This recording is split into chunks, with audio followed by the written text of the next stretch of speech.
издание на Дневникот на К1. Добро вечер. Еве ги настаните кои беа актуелни денеска.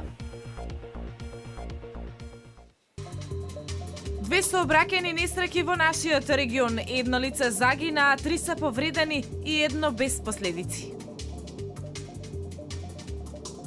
Шефот на делегацијата на Европската унија, амбасадорот Самуел Жбогар, денеска го посети Неготина.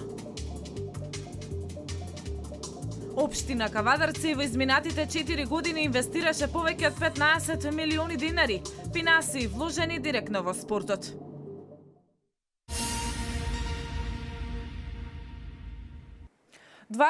Годишен кавадарчанец загина утринава во сообраќајна несреќа во Велес. Загинатиот бил возач на камион со приколка од марката Сканија, од кој засега непознати причини се излезгал од патот кон провалијата и запрело над амбисот. Совозачот е неповреден, како што велат информациите од полицијата, тој не знае како возачот испаднал од кабината и завршил во провалијата. Колешката Дијана Иванова беше на местото на настанот и ги има деталите. Едно лице загина, а едно е неповредено во тешката сообраќајна несреќа, која се случи изутринава во Велес. Животот го загуби 23-годишно момче од Кавадарци. Тој го управувал товарното моторно возило марка Сканија, кое во еден момент изгубило контрола и излетело надвор од патот, кон провалијата и запрело над амбисот.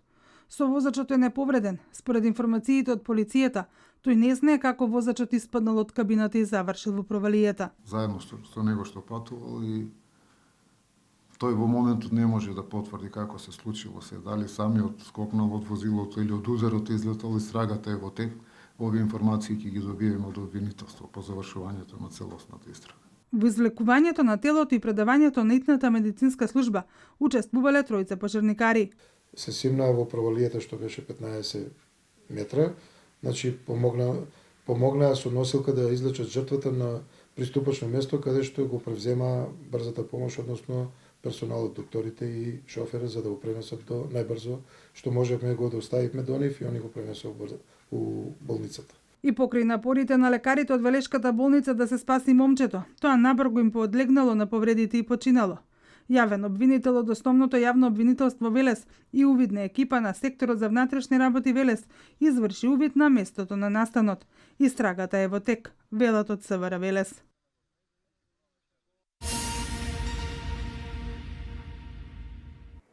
Нашата дописничка од Теквешкиот регион Мартина Митков јавува за уште една сообраќајна несреќа. За среќа нема жртви, но затоа има тројца повредени од сообраќајка која се случила кај клисурата во близина на кавадаречкото село Фариш. Од засега непознати причини камион излетал од коловозната лента на патот на кај Прилеп, при што еден од повредените е принесен во Прилепската болница, а двајца во кавадаречката. На лице место интервенирала брзата помош од Кавадарци и од Прилеп. Еден од патниците кој е принесен во општата болница е потешко повреден, а другиот бил со телесни повреди.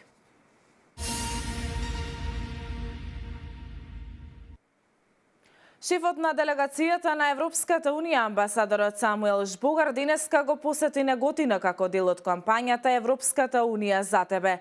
Тој се сретна со неготинскиот градоначалник Ванчо Апостолов и се запозна со проектите финансирани со европски пари. Мартина Митков повеќе. Шефот на делегацијата на Европската унија, амбасадорот Самуел Жбогар, денеска ја посети општина Неготино во рамки на кампањата Европската унија за тебе. Кампањата има за цел да ја подигне свеста и да ја информира јавноста за помошта на Европската унија во земјата. Жбогар денеска се сретна со градоначалникот Ванчо Апостолов и разговараа за проектите кои се финансирани од Европската унија. Проектот се однесува на развој на пчеларството и изградба на патна инфраструктура на патниот правец Горин Десен Веши. Воедно го информирав и за апликацијата и добивањето на два нови проекти во соработка со Европската унија на ИПА програмата во вредност од околу 1 милион евра со кофинансирање од 15% на општина Неготино, тоа е со општините Алмопија и Пела.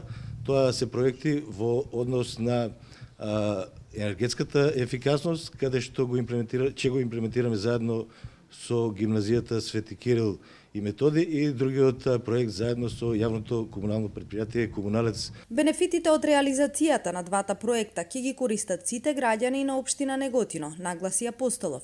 Задоволство од посетата на Неготино изрази и амбасадорот Жбогар, кој исто така се осврна на завршувањето на проектот, што е поврзан со пчеларството преку обуки на пчелари како и производство на мед. I'm very happy to be in Negotino today. Јас навистина ми представува задоволство да бидам денеска во општина Неготино. Јас мислам дека самото завршување на проектот кој што поврзан со пчеларството, тоест со обуки на пчеларите како и производство на мед, ќе биде вистинска можност за мене да ја посетам исто така и општина Неготино. Мислам дека вакви проекти исто така охрабруваат меѓугранична соработка помеѓу општини од различни земји кои што всушност токму ова меѓугранична соработка е во сршта на соработката внатре во рамките на Европската Унија и како второ, овие вакви проекти покажуваат преку вакви овие проекти на Европската Унија. Европската Унија сака да покаже дека прави разлика во животите на луѓето, тоа е за нивно подобрување на животот воопшто. На завршниот настан имаше и едукативни активности во рамките на проектот од страна на стручни лица. Се спроведе и панел дискусија и на крајот се донесоа заклучоци и препораки за проектот за поддршка на пчеларството.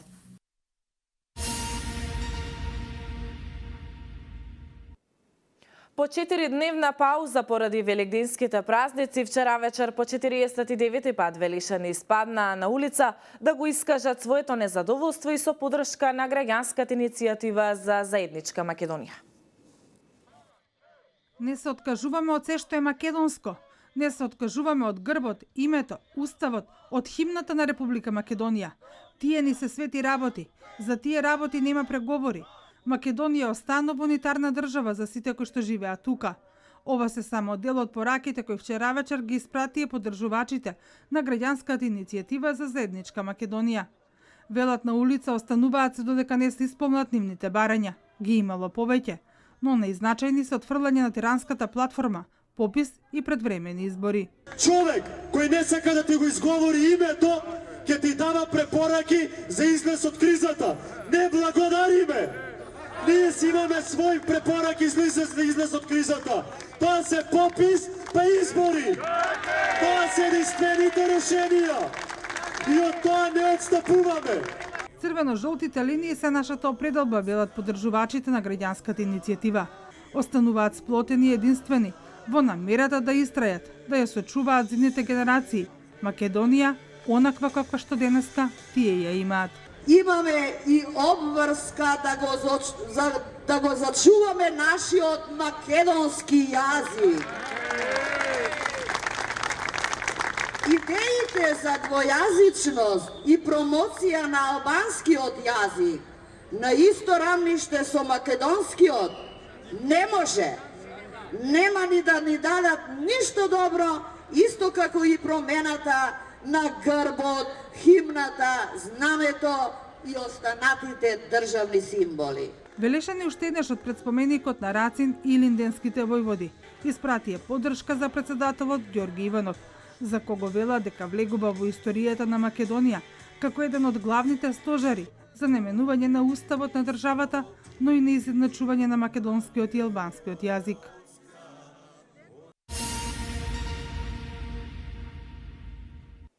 Граѓанската иницијатива за заедничка Македонија и во Неготино организираше протестен марш. Пред присутните се обрати Анастасија Стојановска. Протестите продолжуваат заради зачувување на унитарноста на Република Македонија и за отфрлање на тиранската платформа со која сакаат да ни го уништат нашиот идентитет, кој се докажува со богатите археолошки наоди и со остатоци од материјалната култура кои ги има ширум целата територија на Република Македонија, рече Анастасија Стојановска на протестниот марш во Неготино. Ние имаме докази, материјални остатоци од македонската држава и од македонските владетели, кулминирајќи со Александар Македонски. Имаме монети со ликот на македонски владетели кои се изложени и истите можат да се видат во музеите низ Македонија. Не може да бидат два јазика рамноправни затоа што се знае дека во унитарна држава како Република Македонија имаме само еден службен јазик. Тој службен јазик е македонскиот, се врзува со македонската држава и се врзува со македонскиот идентитет, но и со унитарниот карактер на државата, рече Стојановска. Таа нагласи дека не постои ниту една држава во светот која што има унитарен републикански карактер, а каде што два службени јазика се во употреба, односно каде што има два официјални јазика на целата територија на државата.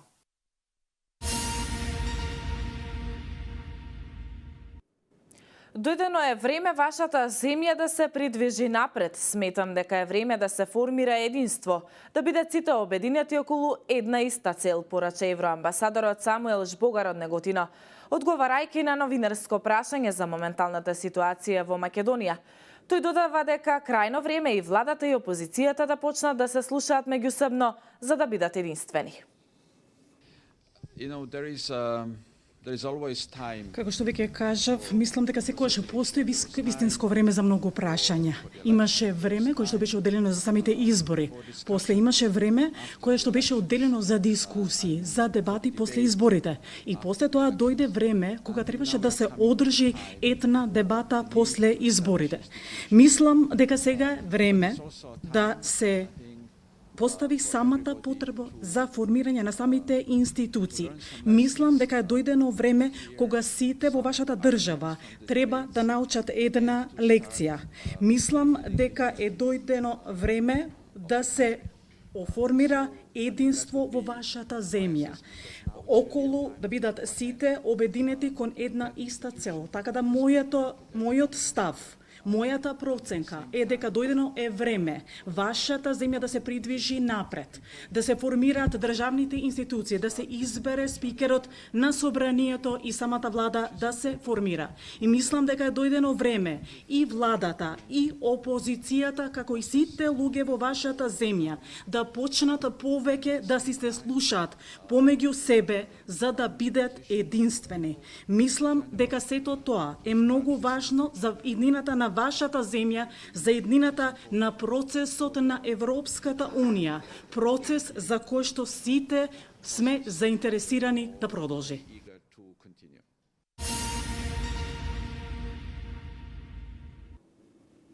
Локалната самоуправа на Кавадарци во изминатите 4 години инвестираше повеќе од 15 милиони денари финансии вложени директно во спортот, спортски здруженија, клубови, турнири и манифестации. Денеска на пресконференција градоначалникот информираше за дел од капиталните проекти во спортски рамки. Со средства од општинскиот буџет од 2013 до 2017 година обезбедени се над 15 милиони денари кои се директно вложени во спортот. Во спортските здруженија и клубови се исплатени над 11 милиони денари, а останатите се употребени за проекти, турнири и спортски манифестации. Ова денеска на пресконференција го изјави градоначалникот на општина Кавадарци Александар Панов, кој направи увид во градежните работи на северната трибина на градскиот фудбалски стадион Тиквеш. Она што беше една поодамнешна иницијатива и на навивачите, и на фудбалерите, и на сите љубители на фудбалот од Кавадарци, и кој што го поминовме пред Нова година како буџетски финансии, еве дојдовме до крајот до негова реализација, значи покрај финансиите од 4 милиона денари кои што ги издвоивме за ГФК Тиквеш, се обврзавме како локална самоуправа, градоначалник, совет и администрација да направиме нешто и за подобрување на квалитетот на градскиот стадион. Изминатиот период беше извршено административно превземање на градскиот стадион кој беше под концесија и се пристапи кон негова целосна реконструкција, а ќе се работи на санирање на самиот терен и потоа ќе се реконструира јужната трибина. За сега овој стадион ги има стандардите за надпревари од ранг на втората лига. Панов подсети на други проекти кои што локалната самоуправа ги работеше изминатиот период. Ние бевме тие кои што ги возобновивме двата бележити турнири во Кавадарци, а тоа се турнирот Сесите Китеви и Вуко Каров, односно возобновен со тиквешки легенди, како и уште многу други инфраструктурни проекти олицетворени во спортски сали, олицетворени во реконструкција на спортската сала Јасмин, Наредното ќе биде одредени реконструкции во спортската сала Партизан, враќање во собственост на спортската сала Партизан, како и на базенот. Што се однесува за другите зафати поврзани со спортот, во изминатите 3 години се изградија 3 тениски игралишта, едно повеќенаменско игралиште, асфалтиран терен за повеќенаменски спортови во Глишич, ревитализирано осветлување на теренот на спортскиот центар Јасмин и други.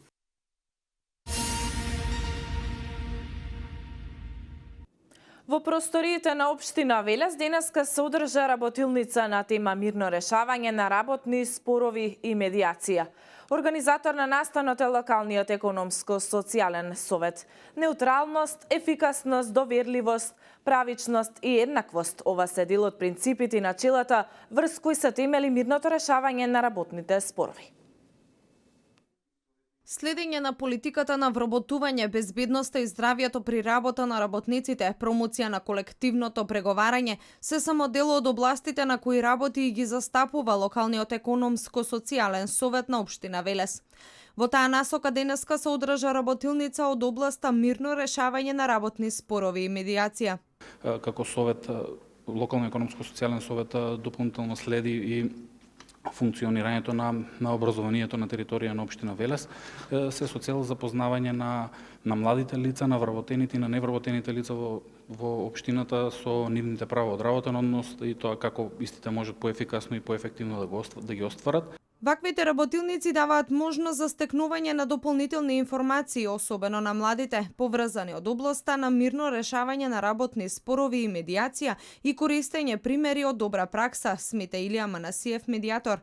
Правниот факултет има неколку програми кои се занимаваат токму со вонсудското решавање на споровите, додава Манасиев. Студентите ги имаат основните познавања уште од почетните години, па и понатаму во врска со вонсудските начини на решавање на спорните односи. Морам да ја поздравам оваа иницијатива на локално економскиот социјален совет и на општината Велес, затоа што практично е прва општина која што прави активна и организирана промоција на два вонсудски начини на решавање на споровите, а тоа е мирното решавање на споровите според арбитража и помирување според законот за мирно решавање на работните спорови и исто така и медиацијата која што е според законот за медиација во Република Македонија, меѓутоа исто така и според законот за мирно решавање на работните спорови. Општина Велес во соработка со локалниот економско-социјален совет е првата општина која организира вакви обуки и работилници со посредство и поддршка на Меѓународната организација на трудот и стручни експерти и предавачи од правниот факултет Јустинијан I Скопје.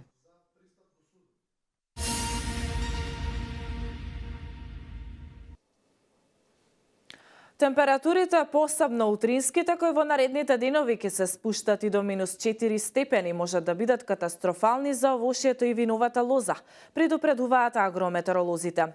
Продолжуваме со вестите од земјава.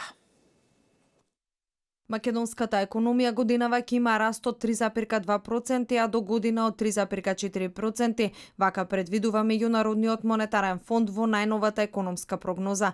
Во документот објавен на традиционалното пролетно заседание на ММФ и Светска банка во Вашингтон се посочува дека растот на македонскиот бруто домашен производ до 2022 година ќе се движи до 3,8%. Највисок економски раст во регионов годинава ќе забележи Албанија со 3,7%, а најнизок Бугарија и Хрватска со 2,9%. Србија и Босна и Херцеговина годинава ќе завршат со раст на бруто домашниот производ од 3%, Косово со 3,5% и Црна Гора со 3,3%. Светска банка во почетоков на април годинава излезе со прогноза дека македонската економија во 2017 година ќе забележи раст од 2,8%, а во 2018 од 3,3%. Според проценките на ММФ, светската економија годинава ќе порасне за 3,5%, а во 2018 за 3,6%.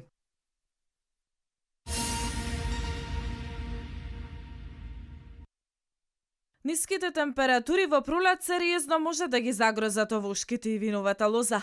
Предупредуваат агрометеоролозите и препорачуваат земјоделските производители да применат мерки за заштита. Посебно е критична сабота кога се очекува да дојде до разведрување на територијата на цела Македонија, што според нив ке значи и постудено време.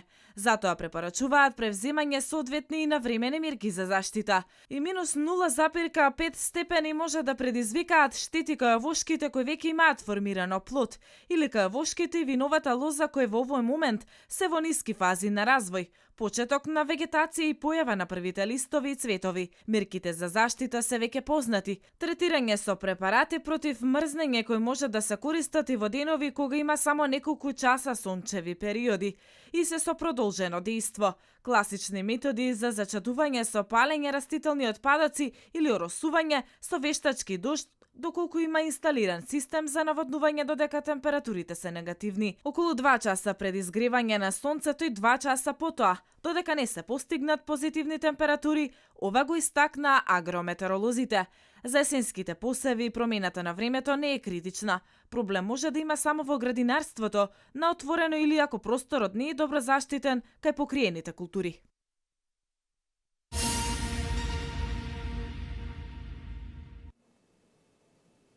Турскиот председател Реджеп Тајип Ердоган следниот месец пред одржување на самитот на НАТО ќе се сретне со својот американски колега Доналд Трамп, изјави денеска турскиот министер за надворешни работи Мевлют Чавушоглу. Извори од кабинетот на Ердоган вчера соопштија дека Трамп телефонски го побарал турскиот председател и му ја честитал победата на референдумот. Ердоган во интервју за CNN изрази задоволство од честитката од Трамп по повод резултатите од референдумот. Останатите вести од светот во продолжение. Илјадници лица синоќа протестираа во Турција, организирани протести во Истанбул, во главниот град Анкара, во Измир, Ескишехир и во други градови во земјата, за да го изразат своето незадоволство од резултатите од референдумот, со кој му се даваат поголеми надлежности на председателот Реджеп Тајип Ердоган, јави ДПА. Во Истанбулскиот кварт Бешикташ демонстрантите извикуваа разбойник убиец Ердоган и ја обвинија Државната изборна комисија за партиска пристрасност. Тие упатија критика поради одлуката на комисијата да ги определи како важачки гласачки ливчиња оние кои немале соодветен печат.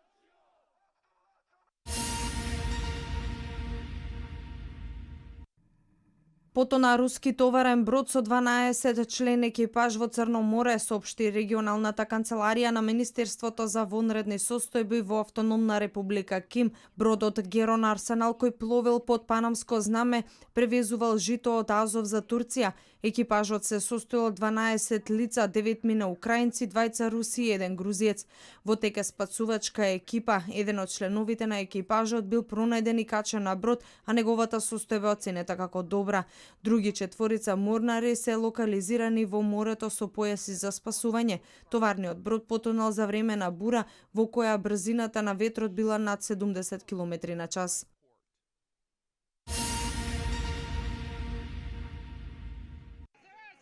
Најмалку 113 лица загинаа во катастрофалните поплави со кои Перу се справува од почетокот на годината, соопштија денеска перуанските власти. Минатиот викенд загинаа 5 лица. Според научниците, климатскиот феномен Ел Нињо е виновник за природните непогоди во Перу, поради што над 178.000 луѓе останаа без домови. Уште 1 милион куќи се оштетени, а уништени се повеќе од 2500 километри патишта. Според официјалната проценка, потребни се околу 9 милиарди долари за обнова на погодените области. Ел Нињо е климатски феномен кој се јавува кога температурата на водата во Тихиот океан ќе се зголеми абнормално.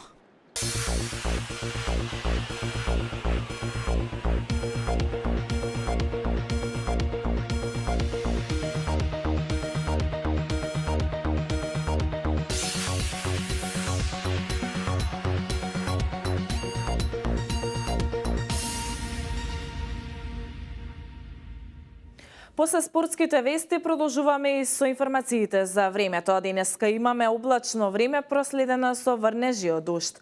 Побилни врнежи ќе има и во вечерните часови и во источните делови, каде локално ќе бидат порујни и проследени со грмежи. Наместа се очекува да наврнат на 25 литри на метар квадратен. Ќе дува засилен ветер од јужен правец. Температурата ќе се движи од 12 до 20 степени. Со информацијата за временската прогноза го завршуваме дневникот. Останете и понатаму на нашата програма. Пријатно!